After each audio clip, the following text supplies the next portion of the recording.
বন্ধুরা দেখো আজকে কি নিয়ে এসেছি। বন্ধুরা আজকে আজকে দেখো লাউ দিয়ে চিংড়ি, এই যে চিংড়ি,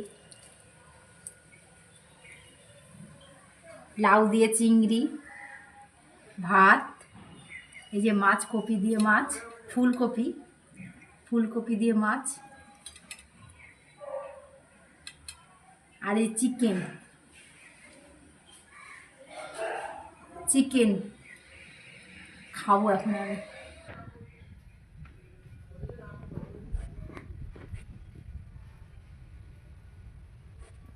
ঠান্ডা তো, গায়ে চাদর দিয়েছি তাই।